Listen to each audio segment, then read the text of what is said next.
There has been, as you know, in modern times, a massive growth of government. Government has grown immensely, and there are two theories to explain that. One is the conservative view, which is that government grows because bureaucrats are given to self-aggrandizement and professional elites just like to create services and agencies to advance their careers. That's one view, and also because of those power-wielding, selfish, greed-driven welfare mothers who cause so much growth in government and spending. There's another theory which has a closer relationship to reality, and the second theory is the political economic theory. That is, that government grows because the population grows and the economy grows, and that government growth came mostly at the behest of those very dominant conservative interests that are always bemoaning the growth of government.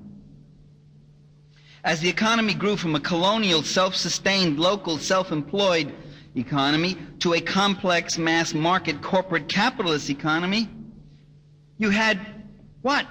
You had the need for new modes of transportation and whole new technologies developed by government.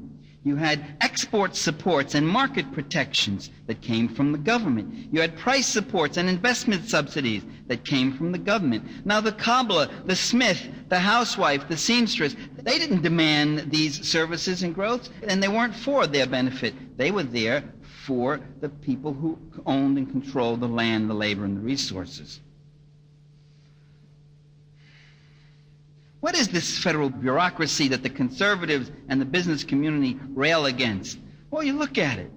The Department of Commerce, the Department of Transportation, the Department of the Interior, the Department of Treasury, the Department of Agriculture, which is mostly for agribusiness, the Federal Trade Commission, the Department of Energy, the Interstate Commerce Commission, the Federal Reserve System, which is banker-dominated, who sell at the cost of $300 billion a year to the U.S. taxpayer, who sell us our dollars, our currency. The United States doesn't have a currency. Just look into your wallet next time, you will not see it's not a U.S. currency, it's a Federal Reserve currency. Now, in almost all these instances, the government units came into existence, as I said, at the behest of the business community because it had different kinds of service needs and regulatory needs. And the biggest bureaucracy of all, the biggest bureaucracy, which you can take almost all the other ones and stick in that one, it's called the Department of Defense. And that reminds us that along with the growth of government has come the growth of the state. And I make that distinction between government and state because the state is a particular thing. The state is not the mediator and creator of policy as such. It is the purveyor of force and control. As Max Weber, the German sociologist, bourgeois theorist, anti-Marxist, said, the state has a monopoly of the legitimate or legal uses of force and violence. It is the purveyor. It is the protector of the status quo of law and order. The difference between government and state is the difference between the city council and the police. You get it?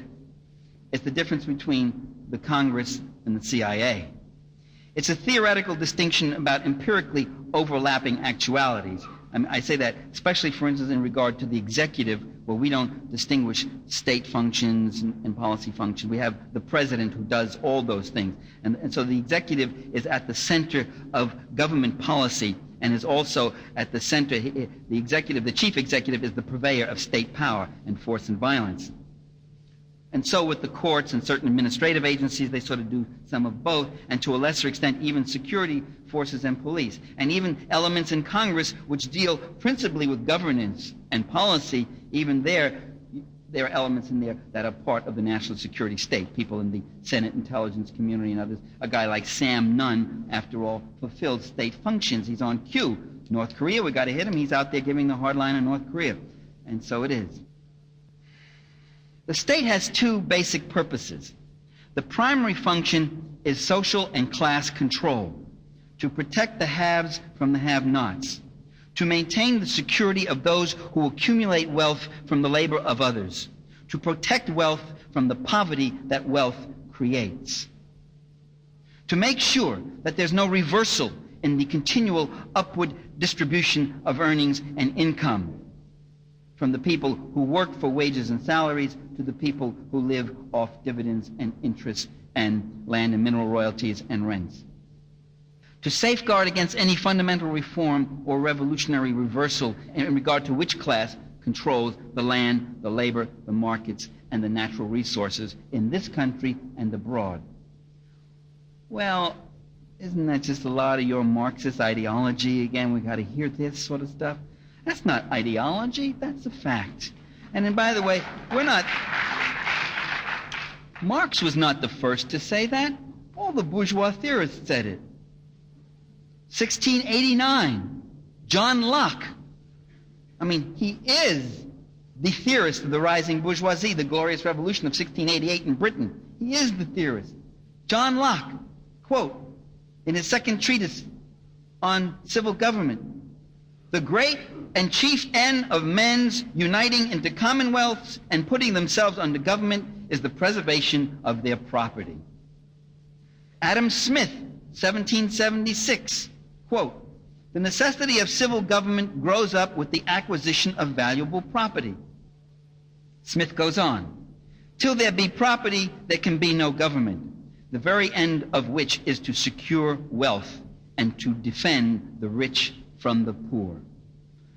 Now, if I had quoted that and not said who it was, there are all sorts of people who have said, "That's Marx, isn't it? That's Marx." No, that was Adam Smith. That was one of your boys who said that back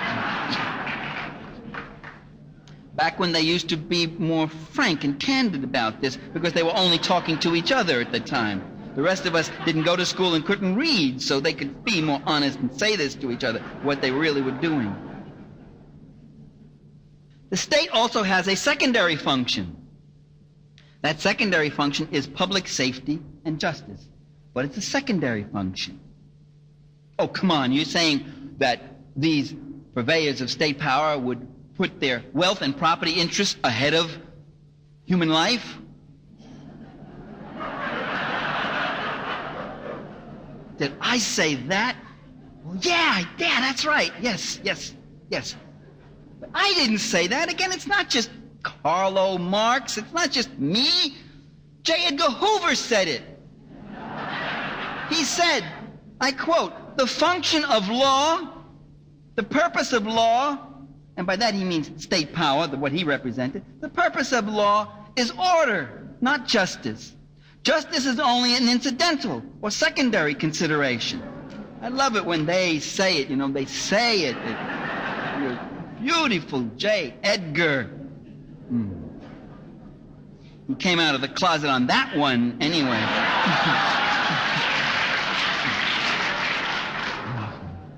When this second function sometimes gets in way of the first function, when considerations of public safety and justice get in the way of considerations of power and defending wealth and class privilege, then the second function proves to be very, very dispensable, very disposable indeed.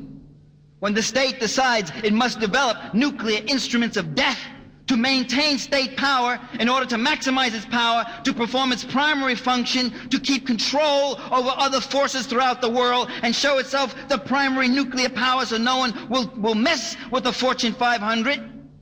It will sacrifice the second function, the public safety of citizens in Utah who live downwind. It'll poison those people. It'll lie to them what it's doing. When the state has to test its troops and its reliability, when those nuts in Washington, those nuts are considering back in 1947 and 48 the possibility of launching a nuclear war against the Soviet Union then, and they were worried whether troops would walk across hot ground after a nuclear attack, and they put out tens of thousands of those guys out there in trenches and then had them walk across zero ground and saying, well, we didn't know about the radiation. If you didn't know about the radiation, why were the brass 2 miles back in lead-lined observation posts looking through little goggles? They knew back then how bad and horrible those weapons were. They knew back then. They had plenty of scientific information. They knew about the women who'd been working in factories in the 1920s and 30s, painting radium on wristwatches and moistening the brushes with their lips and dying from awful cases of cancer. They had stuff. They knew this stuff already. Norman Bradbury, I just saw him on TV. You know, every 3 or 4 years or so, ABC has a show that's worth watching. And there was one just the other night. He was the official who headed up one of the operations. And they had the downwinders, these people in Utah, all of them good Republicans, I mean, killing their own, you know. They consciously picked Utah because the Mormons believe that the United States is a sacredly endowed government, and the U.S. Constitution is. And they're faithful and loyal. Those would be the least to complain. They'd even wait for the winds to shift. If the winds were heading toward Vegas, they'd wait till they shift to Utah, because they get less trouble from Utah. Vegas, they have some of their own friends and associates there. Other mafiosi just like them, you see. So the winds go down there, and Norman Bradbury was on last night, and he said it was worth putting a few thousand at risk to save millions, what we had to do. He actually argued both sides of the street. He said he wasn't consulted about the fallout risks. Then his former daughter-in-law came on the screen, and she was just a child then, and she said, Norman Bradbury, my father-in-law, came down and told us to leave. He told his son and me and others to get out. It's not going to be safe. So he knew he was willing to risk lives, but not his own and not those of his family. He's willing to risk your life. That's the national security state in action, the gangster state that parades around as the defender of democracy. Within the government there exists what some have called the national security state. It's not a formal organization as such. It consists of the President, the Secretaries of State and Defense, the National Security Council, the Joint Chiefs of Staff, and numerous intelligence agencies. By the way, it consists of those if they're operating in the right class and power direction. When Kennedy was making noises and was toying with a soft policy toward Cuba, it's very interesting. Robert Murrow wrote about this in his book, First-Hand Knowledge. Robert Murrow was a Republican, right-wing businessman who wrote a book, told how he was a CIA operative and was in on the Kennedy assassination. He got the Manlinka Carvana guns and actually gave them out and didn't know what he was doing. Later on, he realized the role he had played and was very surprised how the CIA was in operation with mafia elements and all that. It was kind of unsettling for this nice, white Protestant Republican guy to find this out about the CIA. And what's interesting is that when the CIA had troubles with Kennedy, then Kennedy was no longer quite in that inner circle. They actually withheld information from the president. So those agencies, those operations of state will withhold information even from other elements within the national security state if they begin to find them unreliable. And when Kennedy appointed McCone, got rid of Dulles, they withheld information from the director of the CIA himself. So it really depends on which political ideological direction you go in. These things are very flexible and very operational in a way. The national security state often operates like an unaccountable sovereign power of its own. None of these people said, not once, read this whole book, not once does he quote anybody getting up and saying, the Constitution says the president is endowed with sovereign power because he's elected by the people, so maybe we should tell him this. Anybody who said that, he'd probably end up, dying of natural causes.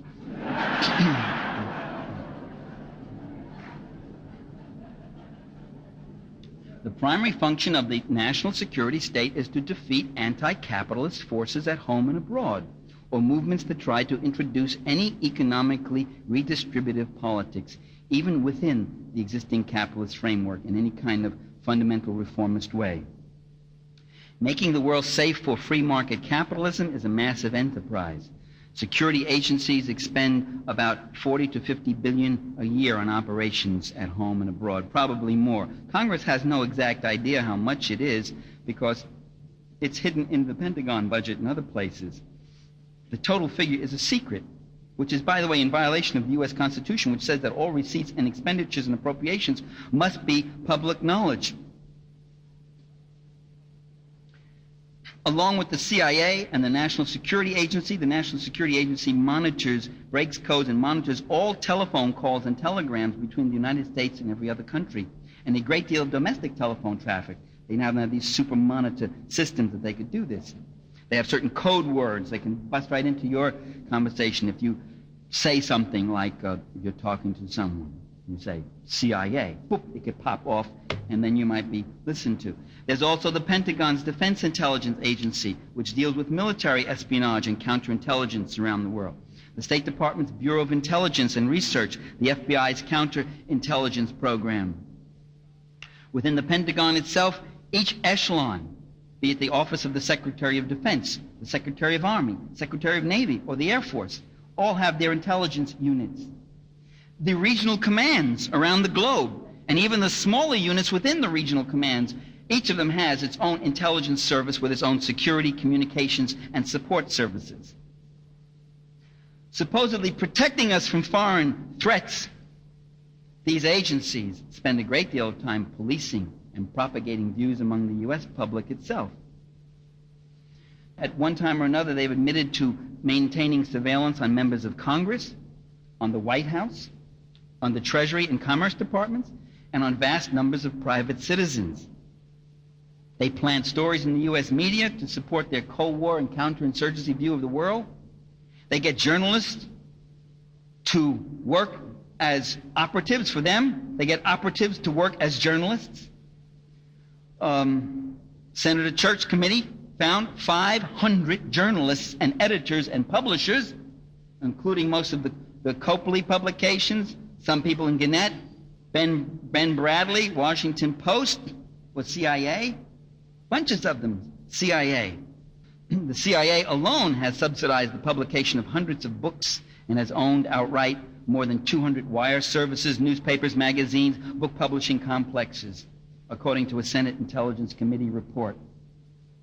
It's recruited some 5,000 academics from across the country as spies and researchers, secretly financing and censoring their work while they parade as independent scholars. I remember once at Yale, when I was back as a postdoctoral fellow, and I was getting very active in the anti-war movement, was out there, and an esteemed member of that department coming over to me. I mean, the guy had his bags, his travel bags, right there. And he's saying, I think you're losing your objectivity as an academic. He had his travel bags. He was heading down to Washington. He consulted on State Department policy in Vietnam. He didn't see that as losing his objectivity. He saw that as lending his expertise to policy formation. But I was an interested ideologue, you see. I was getting ideological, telling me, because I was opposing the war. These guys who were supporting the war were being scholars. So the CIA scholars attend academic conferences. The CIA agents, the agency conducts its own resident scholar programs. CIA scholar is, I believe, an oxymoron. The CIA offers internships and tuition assistance to undergraduate and graduate students while they're still attending school. Intelligence agencies have infiltrated and financed student, labor, scientific, and peace groups. They have financed research on mind control, drugs, and all the like. All of this in violation of the National Security Act.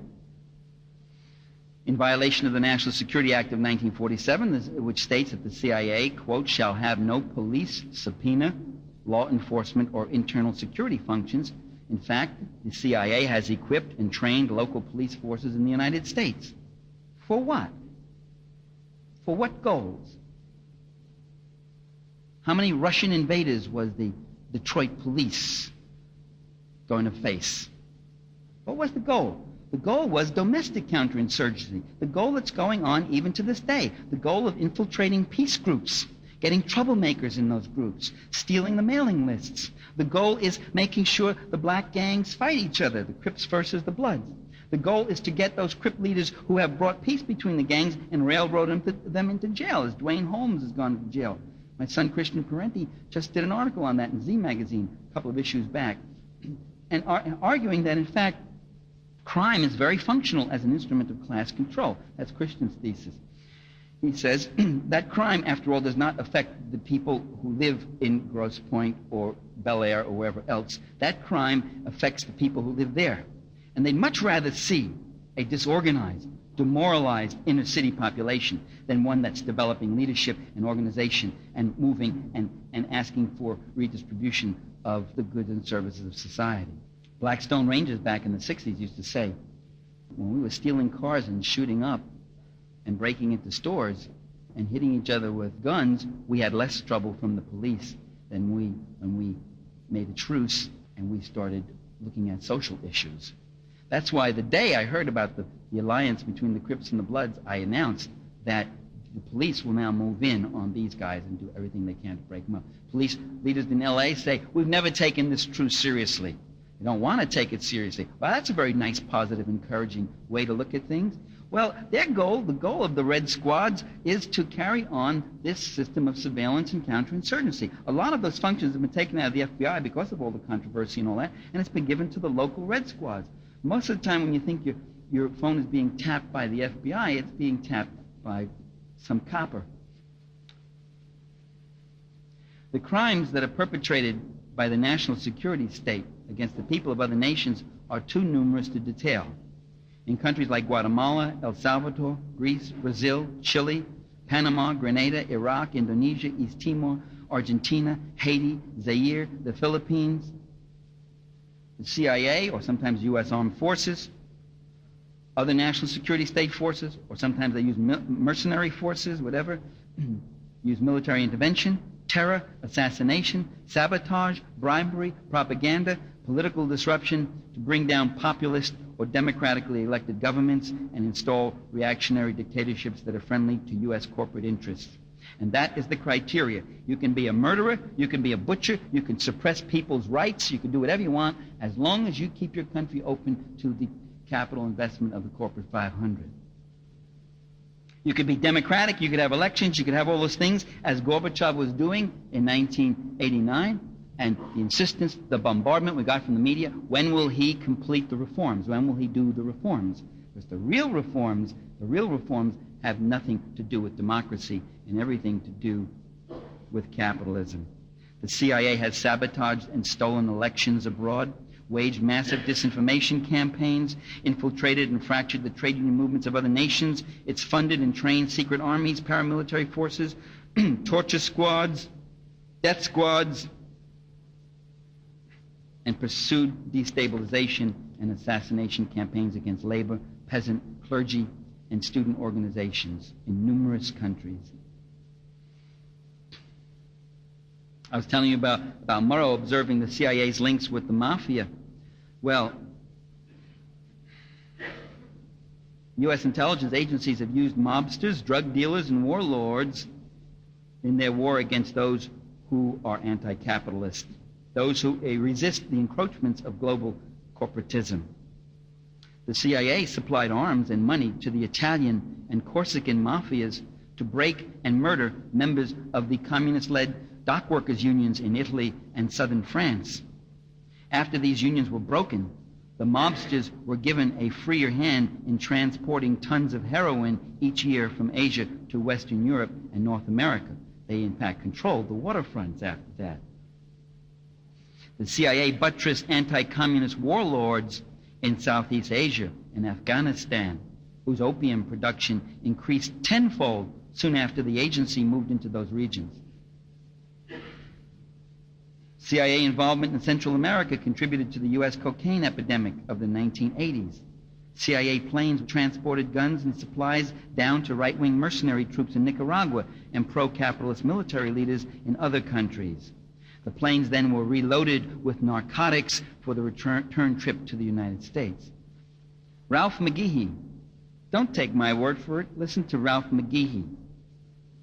He was a CIA officer for 25 years.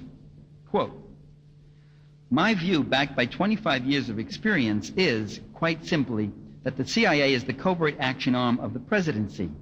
Most of its money, manpower, and energy go into covert operations that include backing dictators and overthrowing democratically elected governments. The CIA uses disinformation, much of it aimed at the U.S. public to mold opinion. McGehee goes on. But if the agency actually reported the truth about the Third World, what would it say? It would say that the United States installs foreign leaders, arms their armies, and empowers their police to help those leaders repress an angry, defiant people. That the CIA-empowered leaders represent only a small fraction who kill, torture, and impoverish their own people to maintain their position of privilege. Instead, the agency plants weapons shipments, forges documents, broadcasts false propaganda, and transforms reality. Thus, it creates a new reality that it then believes. Now, the thing you can say about Bill Clinton is that he's perfectly at home with all of this. He has not uttered a word about reining in the CIA. He's not uttered a word about, not intelligence. They always then argue, they would say, well, you need these agencies to keep an eye on things, to find out we're in the world. We're not talking about intelligence gathering. We're talking about covert action. We're talking about murder. We're talking about lawless, horrible disruption of any social formation that tries to do something for its people. You know, I like and admire Martin Luther King. But Martin Luther King said that the rich are heartlessly indifferent to the poor. And I have to disagree. Rich individuals may be, but the agencies of the rich are not at all indifferent to the poor. They very consciously propagate the conditions of poverty, of want, of disorganization and demoralization. They very consciously propagate those things. Any dollar I got to give to you as a worker is one less dollar that goes to me. If I can keep you hungry, if I can keep you working for less, working more, working harder for less, that's better for me. That's what's been happening in this country over these last 12 years. There's been a shift in the gross national income. The lowest third have seen their income shrink by 10%, whereas the upper 5% has seen their income grow by 30%. It's not true that these are hard economic times. These are very good economic times for the people who have money. In 1930, at the depth of the Depression, Henry Ford made $30 million in profit. That was 1930, when $30 million could buy something, you know. And he said, depressions aren't all that bad. Bill Clinton has not uttered a word about reining in the CIA. The last president who did got blown away in Dallas. Bill Clinton is a member of the Council for Foreign Relations, the Trilateral Commission, the Bilderberg Conference, which he attended with David Rockefeller when he was governor of Arkansas. Bill Clinton has proposed an increase in the CIA budget and the counterinsurgency budget. Bill Clinton proposed an increase in the defense budget. He's proposing more than Bush did. In his State of the Union message, he said, defense will not be cut. We need it for a safe world and for jobs, he said. For jobs, you see. Defense spending for jobs. That's an interesting idea. I mean, pornography creates jobs. Prostitution has jobs. Drug dealing has jobs of a sort. Couldn't you think of better jobs, Mr. President?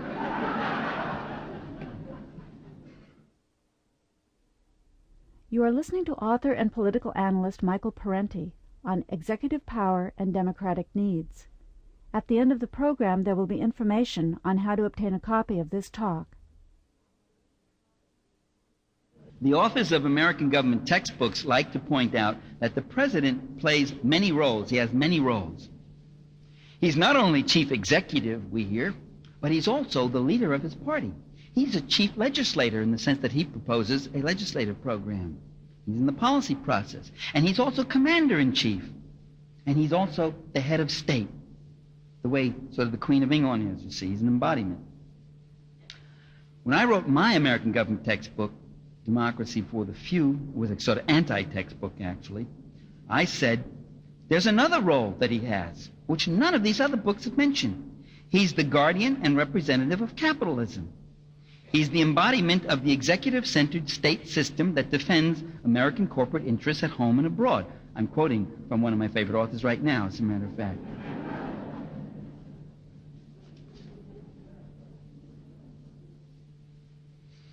Every modern president has had occasion to praise the free enterprise system and denounce collectivist alternatives. William Shannon's description of President Ford, back when William Shannon used to criticize conservatism. President Ford, it could easily apply to any number of other presidents. Quote, he follows the judgment of the major international oil companies on oil problems, in the same way that he amiably heeds the advice of other big businesses on the problems that interest them. He is a solid believer in the business ideology of rugged individualism, free markets, and price competition, virtues that exist more clearly in his mind than they do in the practices of the international oil industry. Unquote. The president is, I maintain, the top salesman of the system. He conjures up reassuring images about the state of the union. Nixon, America is number one. Reagan, America is standing tall. America is the greatest.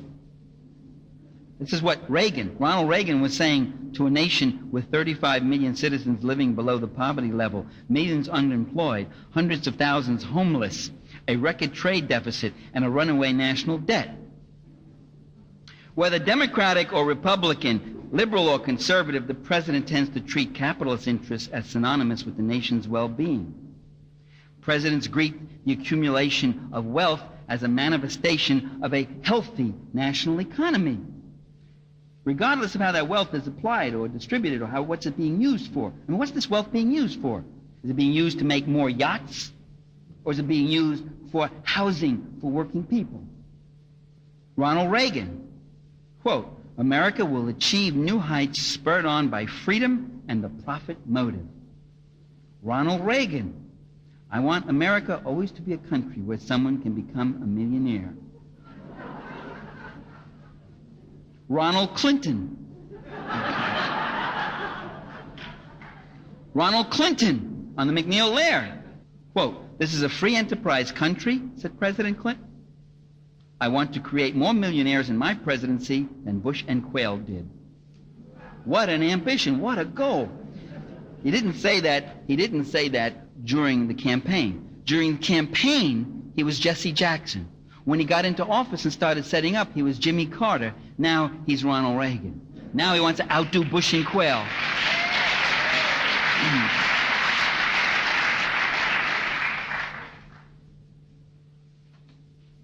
Presidents describe the overseas investments of giant corporations as U.S. interests. Those giant interests are called U.S. interests abroad to be defended at all costs, certainly at great cost to the U.S. populace. A president's primary commitment abroad is not to democracy, but to free market capitalism. And they are beginning to say that a little more candidly.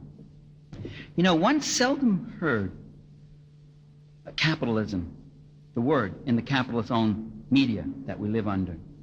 For decades, we were told that the Cold War was a contest between freedom and communism. No reference was made to the interests of global capitalism. But with the collapse of communism in Eastern Europe and the Soviet Union, U.S. leaders and news media began to intimate that there was something more than just free elections and a free press, as they define it, on their agenda for those former communist nations. Namely, that something else was free markets. And this, as I said before, came out very clearly in 1989-90, when Mikhail Gorbachev had set up free elections. 15 political parties were running, opened the major media to all political persuasions, and all this sort of thing was going on. And the U.S. media was saying, yes, but will he complete the reforms? Will he extend the reforms? Will he stop before he gets to the reforms? And I kept saying, what are those reforms? The reforms was he going to get rid of socialism? So it wasn't that they were concerned about democracy, and they wouldn't give them any aid. We won't give you any aid until you get rid of socialism, until you privatize your economy, because that's our concern. We don't care if you have elections or you don't have elections. We don't care if you're a democracy or a fascist dictatorship, like in Guatemala, who we give a lot of support to, or Indonesia, or Haiti. What we care about is if you make the world safe for the people of our class. That is our state function, our international function. We use that word democracy for the folks out here. But if you give us democracy without capitalism, you're unacceptable. If you give us capitalism without democracy, you are acceptable. They saying that. They were saying that. They publicly acknowledged that a goal of U.S. policy was to install capitalism in the former nations. The propaganda task now was to treat capitalism as inseparable from democracy, always using the two terms, sandwiching them together, ignoring the many undemocratic capitalist regimes from Guatemala to Indonesia to Zaire. But capitalism still sounded a little too, too capitalist. So instead of that word, they used the preferred term, free market. See, which is kind of more inclusive, free market. We've all been to a market. See? It includes, it has a feeling it includes something more than just the capitalists and the Fortune 500. So they're fighting for free markets. They're going to take us to the market. They're going to take us to the cleaners. That's where they're going to take us.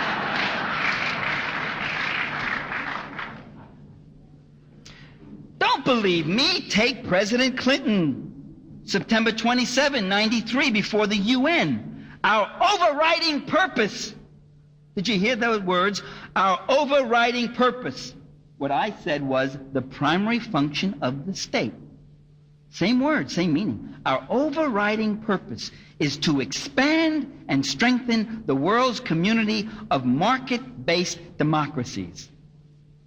And if they aren't democracies, as long as they're market-based. I'm added that little footnote. In a similar vein, the New York Times noted, quote, Mr. Yeltsin remains the best hope for democracy, and then really warming to their subject, and a market economy in Russia.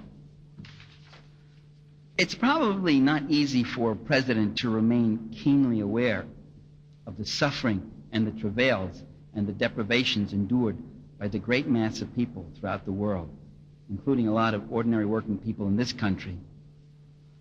I mean, the president lives like a monarch, a potentate in utter opulence.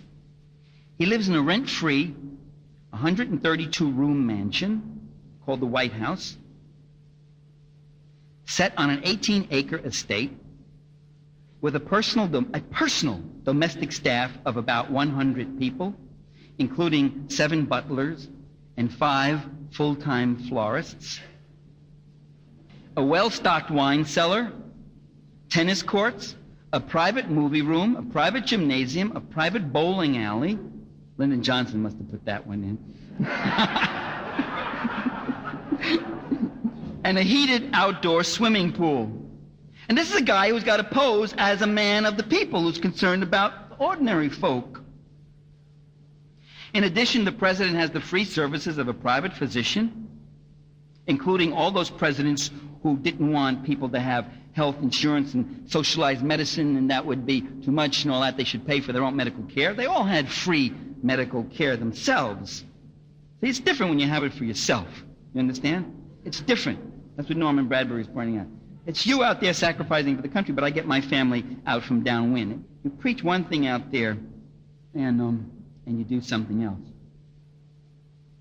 The president also has a dozen chauffeured limousines, numerous helicopters and jets, including Air Force One, and he has access to the imperial luxuries of Camp David and other country retreats, free vacations, a huge expense allowance, and then for those very few things he must pay for out of his own pocket, he gets a salary of $200,000 a year. Journalists and political scientists used to like to write, it was a real fad back in the late 50s, early 60s, I used to describe the presidency as a man-killing job. Well, you know, closer investigation shows that presidents actually probably work a shorter day than the average working man or woman who really has to put in hours.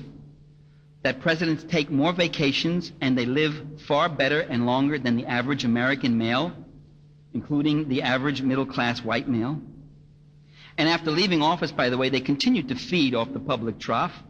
5 ex-presidents we have now, all of them multimillionaires, yet each one receives from $500,000 to $700,000 in annual pensions, office-based staff, and travel expenses. along with full-time Secret Service protection that costs $5 million for each of them. I mean, $5 million for Jerry Ford?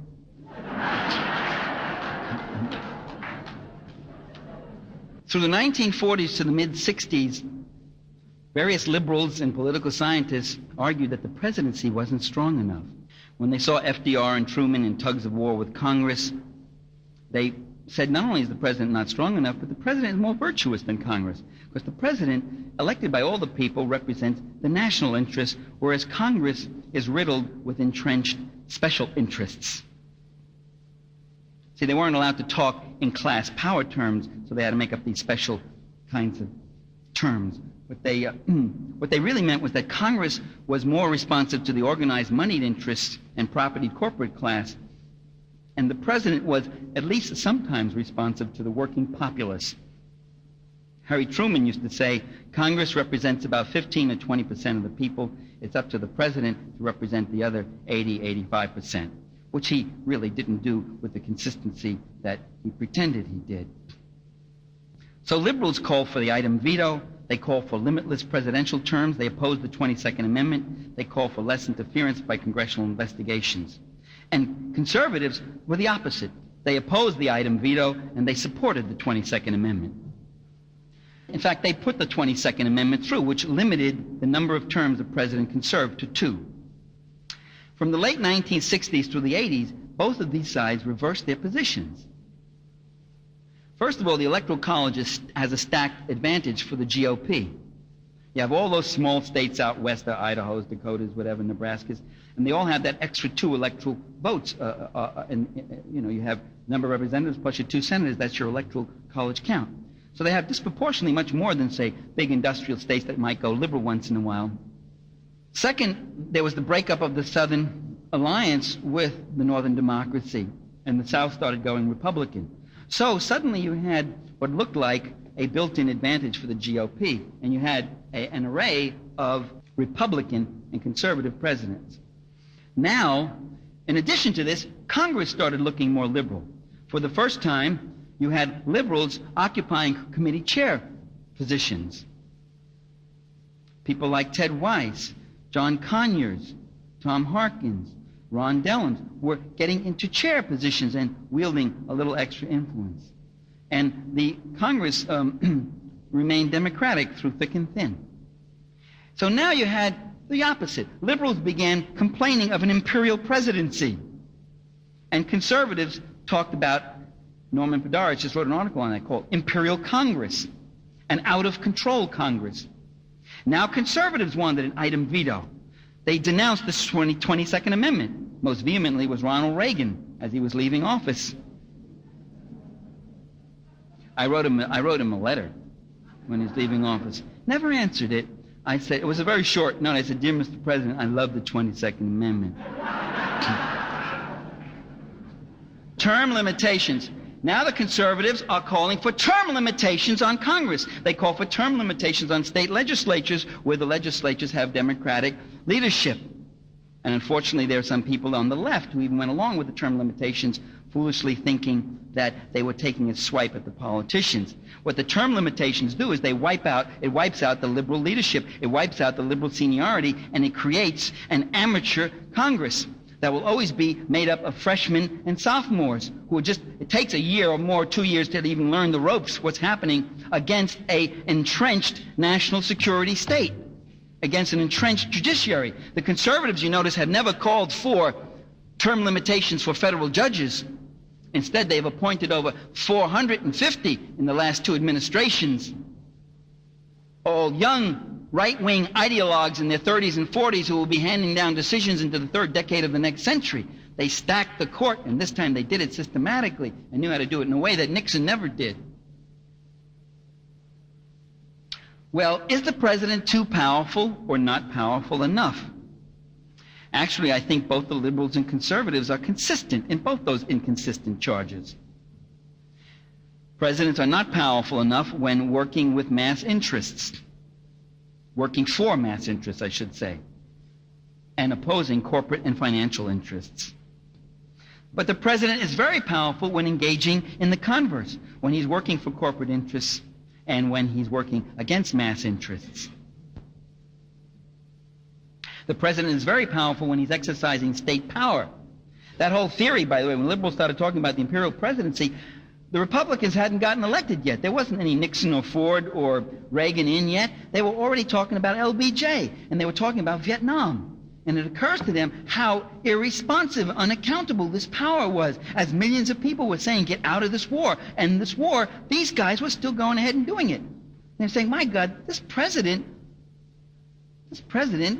is an autocrat in a way. Well, on certain kinds of issues, and the closer he is to the state, he is. By the way, that same problem is true in Congress. I used to hear back in the old days that the third or fourth most powerful person in the military-industrial complex was the chairman of the House Armed Services Committee. Now we have a progressive who's chairman of the House Armed Services Committee, and he says he's on edge, Ron Dellums, that he feels limited in what he can do or not do. And people are saying he's selling out. No, because most of his committee would probably oust him if he moved too far. Because the Pentagon doesn't want him. Because there are mass industrial, powerful interests that can buy half of Congress and have bought half of Congress. And if Ron Dellums moved too hard and too fast against them, he would be out. He suddenly understands that the power of that office was not imbued in the office. The power of that office was there as long as that office served powerful interests. By the way, this is true of Clinton also, what I've just said. What you have here is a structuralist argument. This is the argument of the structuralists versus the functionalists. The structuralists say that the system prefigures what the people can do who go into it. And the functionalists say, no, the people who go in can make a difference. And it's all the question of which guy's in there. Is it a good guy or a bad guy? If it's a good guy, we'll get good policy. If it's a bad guy, we'll get bad policy. The structuralist says that regardless whether it's Tory or Labor, there must still be basic concessions and provisions to those who control the jobs, investments, and market forces, who control the other levers of the state. The structuralist argument is essentially correct, but it's over-applied. Because it's one thing to say that the structure is an inescapable overriding social formation that sets fundamental limits, and it's another thing to say that the structure predetermines all policy outcomes all the time.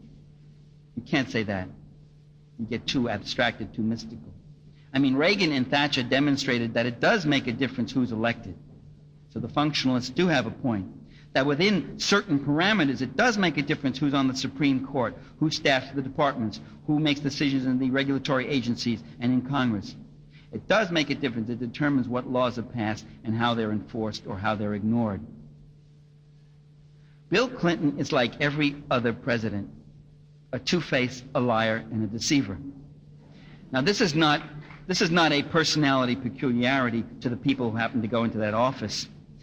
These presidents are two-faced because they must face contradictory forces, because the office itself is built with contradictions, because the whole system is built with a basic contradiction, the contradiction between plutocracy, the interest and power of wealth, and democracy.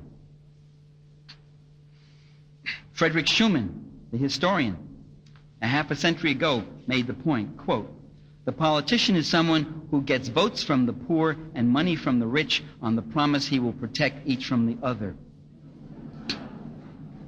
More often than not, he ends up protecting the rich from the poor at the expense of the poor. It's easier." At the same time, for the system to maintain its acceptability among the people, that is, its legitimacy, it must have credibility. To have credibility, it must maintain certain appearances. To maintain those appearances, it sometimes does have to make concessions. The need to maintain those appearances to keep credibility and keep popular support is the soft wedge in which popular forces can sometimes push and make gains. And this is why you had Nixon, Ford, Carter, Reagan, Bush, Clinton, all delivering a liberalish kind of rhetoric on some issues like the needs of the people, the environment. I mean, George Bush called himself the education president, the environment president, and yet they came out with conservative policies that have often violated that. The courage to change was the campaign theme that got Bill Clinton elected president in 1992. He promised labor law reform But after more than a year in office, he's done nothing to liberate workers from restrictive organizing rules and one-sided enforcement procedures. Most U.S. workers, most working people in America want labor unions. They may have certain criticisms and all that. They've heard about this or that and the other thing. They do want unions because they know they are better off with a union than without a union. They at least have some kind of collective bargaining. They'll be working under a contract, whatever else. But it's too difficult. The laws are so rigged, they're so prohibitive under Taft-Hartley.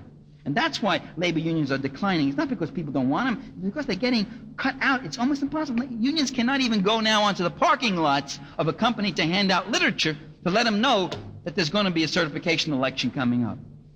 The things that have been going on are tremendous. And these are things, by the way, which the media never report. Bill Clinton talked about helping the economically deprived, and yet he's failed to restore the human service cuts imposed by Reagan and Bush, including the 30% reduction in summer jobs for low-income youth. In fact, he himself has gone on to propose nearly 50% cuts in low-income housing aid. When his modest $19 billion economic stimulus package was stalled in the Senate, he let it die without a fight. He reassured the middle class that some of the unfair tax burden would be shifted back onto the rich. Then he proposed a 3% increase in the upper brackets. That's a crushing change. And this is a bracket that has just enjoyed a almost 50% decrease during the Reagan-Bush years, from 70% down to 28%, that or 40% or so, a little over. Now it's up to 30. Then it went up to 31, and then what is it now? 36, I think, is the max. He vowed to protect the environment, then backed a plan to open ancient forest reserves to timber operations and soften payments by oil spill polluters. In foreign affairs, Clinton has talked about charting a new course, but he's tread the same path. He bombed Iraq on a slender pretext. Got to get his presidential blooding. Got to kill a few, show that you're a real guy, you know? He continued Bush's armed intervention in Somalia, which is there not to feed the people, but to protect the immense oil deposits and oil concessions that have gone to 4 major American oil companies in Somalia. 3/4 of the land has been conceded. He's done almost nothing to restore democracy in Haiti. He proposed a missile defense budget equal to the one that was accepted by Bush, despite the end of the Cold War, a nuclear missile defense budget. And the like. As I said, he increased the CIA, or he's maintaining it at its present ongoing level and all that. He's yet to fill hundreds of administrative posts. He's yet to fill over 100 judiciary posts, showing himself quite happy with the Reagan and Bush holdovers in many of these instances. The president has talked about the courage to change, but has not seemed interested in changing much of anything. So as I say, when he moves in a liberal direction, he's a weak president. When he moves in a conservative direction, he's a lion, as he was with NAFTA, where he bent arms and he did this and he did that. Oh, another thing was he was tough on crime. Twice in his State of the Union message he says, I want a tough crime bill. What does that mean, tough? What does that mean? Nazi? Fascist? What does that mean? In a country where you got more prisoners per capita, who are serving longer terms than any other industrialized country in the world, where the prison population in this country has grown faster than any other social population in the entire country. It's been skyrocketing.